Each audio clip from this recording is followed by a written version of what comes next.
Toujours en quête de découverte d'initiatives à caractère social d'hommes et de femmes à travers les associations et les organisations non gouvernementales, mesdames et messieurs, bienvenue dans cette action. L'initiative du jour ne nécessite pas l'usage d'une longue présentation et pour cause. Elle voue aux mots, aux verbes et à la langue française en général un culte passionnel dans sa forme la plus poétique. Cultiver la poésie urbaine dans la pensée collective, morceau choisi pour l'association culturelle et artistique Slam Action.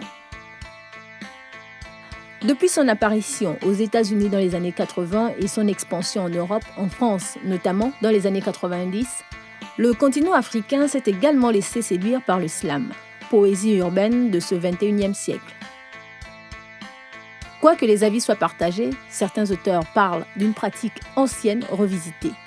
En effet, si en remontant les pages de l'histoire, on remarque les Natemba du Bénin, un peuple africain chez qui le slam était un art noble, réunissant poésie, improvisation et compétition durant les rites d'initiation du passage à l'âge adulte, ce qui donnait lieu à de grands rassemblements de gens venus de toutes les contrées du pays Natemba. On parlait alors de cette noble personne qu'est le maître de la parole. Plus actuel, le 8 mars dernier à Dakar, Farim Dao, slameur et géologue sénégalais, ouvrait le forum Next Einstein de Dakar devant les présidents sénégalais et rwandais avec un texte aussi inspiré qu'engagé. Complice du système, j'assiste froidement à la mort terrestre. Les forêts se délitent et les tankers délestent, affêtés dans un pays de l'Est par une médiore de l'Ouest. Pour les charger, la science prospecte et les foreuses progressent, agressant sans cesse le sol pour en tirer cette huile qui éclaire des villes où malheureusement s'empilent des hommes. Pierre Aperano, Akewa, champion du Gabon de slam 2014, participant au mondial 2014. Je suis arrivé au slam, on va dire, plus ou moins naturellement. Donc, comme je le disais tantôt, depuis le lycée, en pratiquant dans un club de poésie au lycée, justement.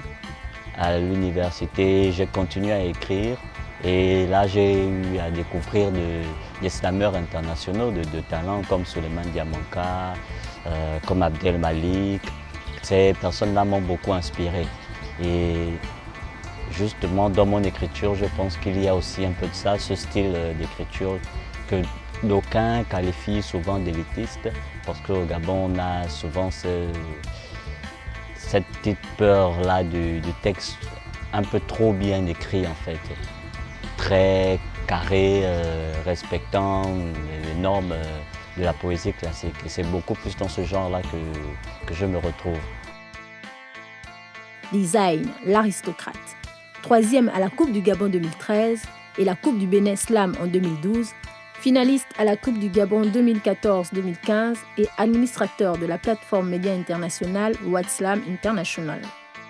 J'ai toujours été fasciné par l'écriture, par les mots, par la musicalité du verbe et par l'expression libre. Les arts oratoires, c'est mon monde, donc je veux dire comme ça que c'est moi qui incarne la parole, parce qu'au commencement était la parole, comme on a pour habitude de le dire. Donc, design, c'est aussi ce slameur-là appartenant à l'écurie Slam Liberty que je représente partout où je vais. Et je suis aussi membre du collectif Slam Action. Je suis membre de l'association, donc de la première association de slam au Gabon, légalement reconnue Slam Action. En juin 2003, Tic Tac Slam intègre à l'organisation la commémoration de nos déportés, un événement agropastoral qui vient y apporter une touche particulière. L'objectif de cet événement, qui se passe sur le site agraire de l'association, est devenu un rite de clôture des activités annuelles. L'objectif, inciter les participants non seulement à la pratique de l'agriculture, mais aussi à la réappropriation des humanités classiques à travers nos savoirs et savoir-faire endogènes à développer l'année suivante en atelier de création. où on aura l'occasion d'aimer cela. Parce que le temps qui nous tue là avait déjà été maîtrisé avant la mauvaise interprétation du 15e cycle, la tour de Maya. On parle de quelques vérités qui ne peuvent être comprises que par ceux qui connaissent la Maya. Et la sagesse inscrite dans le cœur d'Atewa. Et de toutes ces personnes qui savent comment répondre sur ces voies-là. Voilà que, voix soignée, autant de voix que tu peux imaginer sur ces voies-là.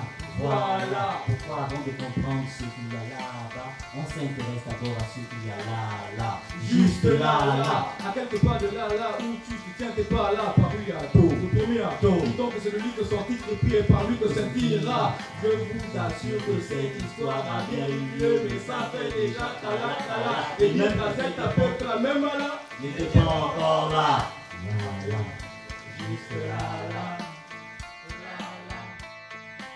Vous êtes bien dans cette action et dans cette deuxième partie de l'émission, cet échange avec Stacy Petit, qui est le secrétaire général de l'association Slam Action. C'est cela, bonsoir. Bonsoir, merci de nous recevoir. Merci, c'est moi qui vous le rends parce que c'est un privilège que d'être reçu sur le plateau de Canal 7 et sur cette émission, cette action. Merci beaucoup. Alors, une association de slam, il fallait y penser. Oui, il faut dire que ça fait un peu plus depuis 2009 que nous on est entré dans le domaine poétique slam et on s'est rendu compte qu'autour de nous, de cet environnement, il n'y avait pas d'action, il n'y avait pas d'association, il n'y avait pas d'organisation légale qui était montée et on s'est dit qu'il fallait qu'on amorce le pas. D'accord, là c'était l'une de vos motivations.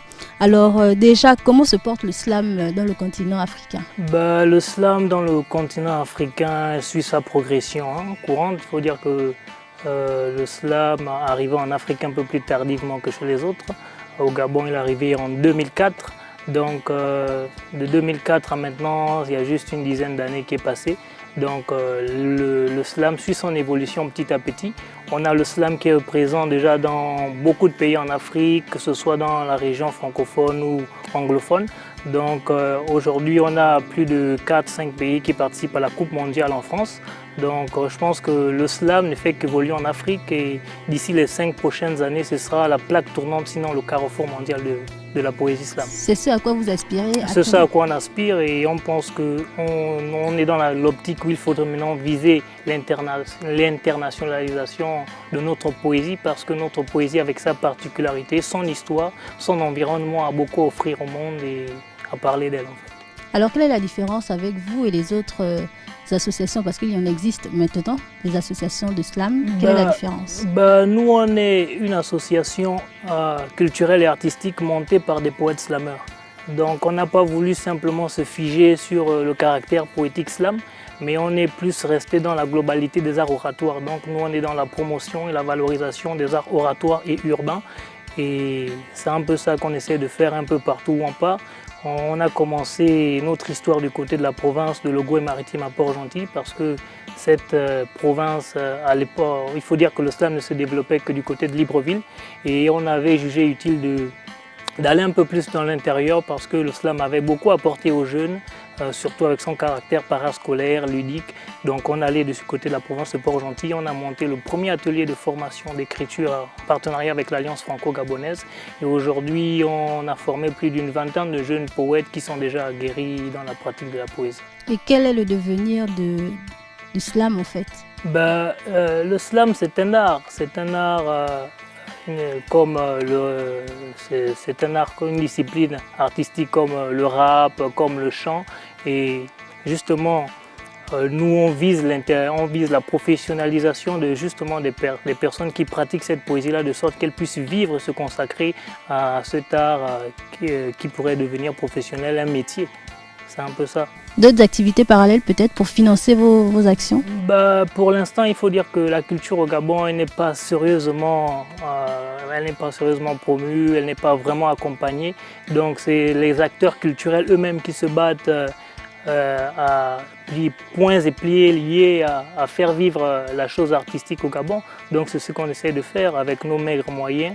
on ne vit pas de l'art, mais nous on fait vivre l'art. Donc on se bat à ce que l'art ne meure pas, parce qu'on considère qu'à travers l'art, c'est notre identité, c'est notre culture, c'est notre histoire qu'on conserve, c'est notre patrimoine qu'on met en avant. Et la culture, c'est l'identité d'un peuple, c'est ce qui reste quand on a tout oublié. Et voilà pourquoi, malgré tous les problèmes, les remous, on reste toujours là debout, on ne plie pas. Et surtout que dans d'autres pays, on a remarqué qu'on commence toujours d'un rien et parfois ça explose, on peut réussir. Donc nous, on y croit et on se bat pour ça. Qui est habilité à intégrer votre association? Uniquement les artistes poètes? Notre association, elle est ouverte à tout le monde. Donc on peut être artiste et non artiste. Tant qu'on est motivé, on a de l'amour de la culture, de l'amour de l'art et qu'on veut se battre à faire évoluer les choses, à les organiser, à les sublimer à leur plus haut point. On ouvre la porte tant que les personnes cadrent avec nos valeurs, avec notre vision, avec notre idéologie et qu'il y a une symbiose de travail en équipe, parce qu'il faut dire qu'on ne fait rien seul, on travaille en équipe. Et pour travailler en équipe, il faut être bien entouré, parce qu'on ne travaille pas seulement avec des personnes qui ont seulement le même objectif que nous, mais il faut aussi avoir les mêmes valeurs. D'accord. Piti Stessi, vous êtes secrétaire général adjoint de l'association Slam Action. Mais à part le secrétariat général, qu'est-ce qu'il y a d'autre comme fonction au sein de Slam Action?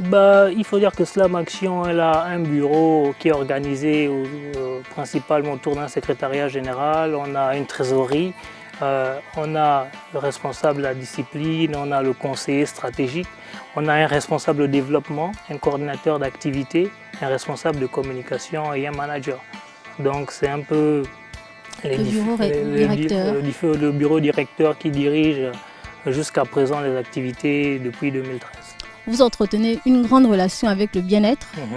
Alors ma question est celle de vous demander en quoi le slam peut-il être aujourd'hui un générateur de bien-être?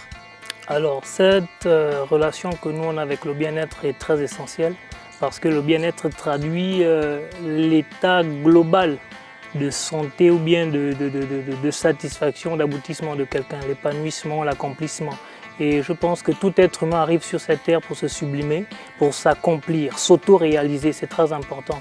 Et justement, à travers le slam, on éduque, on inculque, on pousse les gens justement à cette culture de bien-être-là, à regarder ce qui est essentiel. Nous, on a commencé à slammer dans les carrefours. Aujourd'hui, on organise des événements à portée culturelle très dense où on fait intervenir des professeurs d'université, des artistes de renom, des entrepreneurs agricoles et autres au sein d'un verger, inculquer la culture de la pratique agricole, le savoir et le savoir-faire endogène de nos ancêtres. Justement, toutes ces composantes-là permettent justement aux personnes d'avoir les outils essentiels d'acquérir le bien-être. Aujourd'hui, on est dans une société où on valorise simplement le savoir et le savoir-faire. Et le savoir-être, il passe où? On peut avoir le savoir-faire, mais si on n'a pas le savoir-être, on a du mal à s'épanouir et après on trouve des personnes qui sont frustrées et autres. Donc nous, justement, à travers le slam, on veut faire passer ce message important que il ne suffit pas juste d'avoir du savoir et du savoir-faire, il faut aussi allier le savoir-être. C'est la symbiose de ces trois éléments-là qui permet à quelqu'un de s'auto-réaliser, de s'accomplir, de mener une vie pleine et satisfaisante. D'accord. Une autre activité aura capté notre attention, la déportation de... la commémoration de nos déportés. Oui. Alors? La commémoration de nos déportés est un week-end agroculturel qui se passe dans une ferme agricole du côté de la commune de Ntoum. Alors, durant un week-end, on fait venir des gens de tous bords, des vieux, des jeunes, des étudiants, des élèves, des retraités, des enseignants, des professeurs d'université, des chômeurs, toutes les personnes, toutes les couches possibles, imaginables, qui sont intéressées à venir sur un site agricole.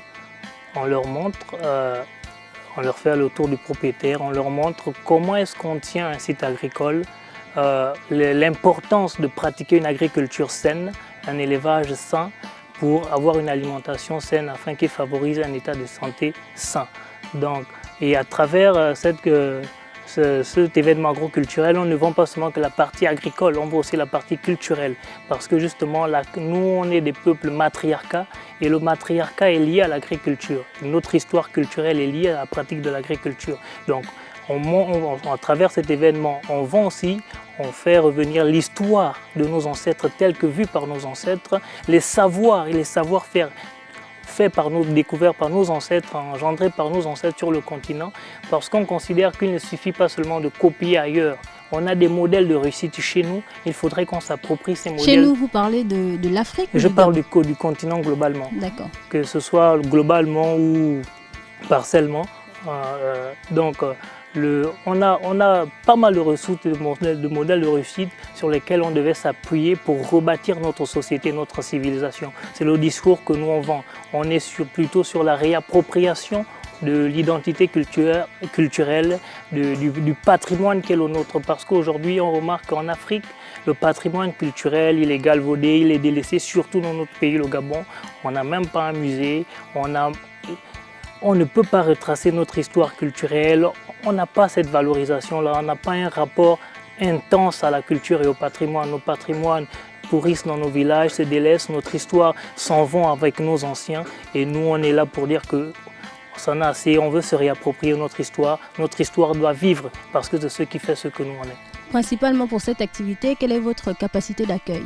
Notre capacité d'accueil, pour l'instant, on ne l'a pas évaluée jusqu'à son maximum. La dernière édition, on a accueilli 50 personnes sur le site. Je pense qu'on peut accueillir jusqu'à une centaine de personnes sur le site. Donc, il y a deux plans sur l'événement. Il y a les personnes qui quittent de Libreville avec la délégation qui arrive sur le site et les personnes qui sont sur place sur Ntoum. Donc, les personnes qui sont généralement hors de Ntoum, qui vont avec la délégation, s'inscrivent. Donc le logement, le transport, la restauration est pris en charge pendant les 2 week-ends et s'ensuit cette découverte, cette balade autour de notre histoire, de notre culture, de nos savoirs et de nos savoir-faire. 50 personnes l'année dernière, nous sommes en 2016. Combien de personnes parmi ces 50 personnes-là se sont déjà lancées dans l'agriculture ou sont venues vers vous à Slam Action? Il y a quand même pas mal de personnes qui ont déjà... Pas mal, nous sommes encore ouais, c'est vrai que c'est... Pas de précision, non? Pas vraiment de précision. Il faut dire que les personnes qui sont vraiment actives dans ce domaine, c'est notre cercle de personnel Slam Action, les instigateurs qui sont toujours encore à pied d'œuvre dessus. Les personnes extérieures ne se sont pas encore mis de plein fouet, mais quand on commence à avoir un pot de fleurs chez eux, c'est déjà un départ.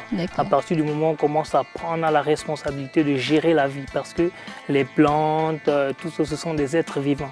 À partir du moment où on apprend déjà à gérer cette vie-là, je pense qu'on a fait déjà un pas énorme. Slam Action prend sa source, sa jeunesse commence à Port-Gentil. On arrive à Libreville, on s'étend plus ou moins vers Ntoum. Quelle est la suite? Nous, on ne veut pas se cloisonner, on veut être comme le soleil. Que nos rayons aillent partout sur la terre parce qu'on estime qu'on a des belles choses à partager. Et justement, la diversité, le partage, l'échange, c'est ce qui crée la richesse. Donc on est plutôt dans cette perspective d'ouverture où on veut collaborer avec des personnes qui ont des projets innovants, des projets forts qui vont justement réintéresser la jeunesse à ce que nous on est, à nos savoirs, à nos savoir-faire, à inciter les jeunes à créer, à transformer leur environnement de sorte que celui-ci soit plaisant, soit beau, de sorte qu'on puisse le sublimer. Par le passé, notre histoire, on a déjà arrivé à le faire. On a atteint le niveau de civilisation le plus haut dans toute l'histoire du monde et je pense qu'on peut encore le refaire. Alors, que devrait-on retenir de Slam Action finalement? Ce qu'on devrait retenir de Slam Action, que ce sont des jeunes travailleurs innovants qui, à travers leur art, mettent leur art au service de l'éducation. Parce que pour nous, c'est ça le plus important, éduquer. On veut vraiment que nos petits frères, ceux qui arrivent derrière nous, aient la chance que nous, on n'a pas eu. Nous, on a appris tout sur le tas par nous-mêmes. On n'a pas eu les mécanismes qui nous orientent vers nos savoirs, nos savoir-faire, vers ce qui est propre à nous, ce qui peut nous permettre de nous sublimer, de nous émerveiller, de sortir de ce qu'on est. Et nous, on veut justement créer ces mécanismes-là, ces ponts, pour que ceux qui arrivent derrière nous aient les outils, les mécanismes d'aller encore un peu plus loin que nous. Stécie Petit. Oui. Petit Stécie, Stécie, secrétaire général de l'association Slam Action. Merci d'avoir accepté notre invitation. C'est moi qui vous remercie pour le privilège que nous avons offert. Voilà, nous sommes arrivés au terme de notre émission. Merci à tous de l'avoir suivi et n'oubliez pas, si vous êtes dans une association et que vous aimeriez également nous faire voir ce que vous faites, n'hésitez pas à nous contacter via notre page Facebook et notre numéro de téléphone qui s'inscrit en bas de votre petit ou grand écran. C'est sur Canal 7, votre chaîne panafricaine. À bientôt.